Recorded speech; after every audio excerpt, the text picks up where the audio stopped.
There is power when a man can hear God. This isn't churchy or old school, this is biblical. I can't speak for anybody else, but I am a man that values being led, because a man is no greater than his level of devotion. And if I don't know the voice of God in devotion, I won't know the voice of God in direction. And I think one of the problems in the earth is the lack of men who hear the Lord. I'm going to explain what I mean by that. There's this passage of scripture where an angel of the Lord comes to Joseph and warns him to get up and take the child, speaking of Jesus, take him to Egypt and stay there, because Herod is seeking to take the child's life, which is a word all in itself, because hell is terrified when kings are born, which is why he tries to do everything he can to get the man out of position and get the man to have ears where he cannot hear heaven. Hell is also threatened whenever a deliverer is born. This is the sign. And one of the signs for you to know that you've been marked is when trauma arrived in childhood. It was hell's attempt to make sure that you never walk into maturity, because you're dangerous when you mature.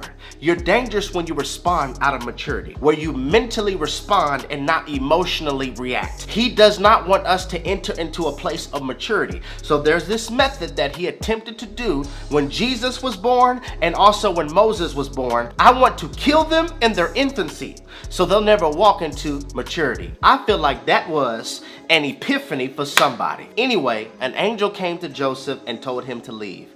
Put a mental bookmark right there. Now I want you to consider Genesis 22 verse 10. Abraham has the knife out. He's about to slay his son like the Lord told him, and heaven calls him and says, Abraham, Abraham, do not lay a hand on the boy. Don't even touch him. Listen.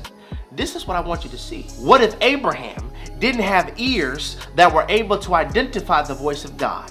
If he wasn't able to identify the voice of God, he would have killed what was really a blessing. And this is the danger of men who do not know the voice of God, will end up killing what was really supposed to be a blessing. What if that relationship was supposed to be a blessing? You just couldn't hear. What if that marriage was supposed to be a blessing? You just couldn't hear. What if that opportunity was supposed to be a blessing, but you couldn't hear? What if that phone call that was giving you some wisdom was really a blessing, but you couldn't hear? And the most powerful part of this conversation that we're having, I believe, lives and takes residence in verse 14, where the text says, so Joseph got up. So he was not just a man who was able to hear God, but he was a man who was able to follow the instruction of God. So just maybe, the reason our homes look the way they do, the reason our churches look the way they do, the reason our community look the way it does, is could it be tied to, number one, men out of position, and number two, men who can't hear.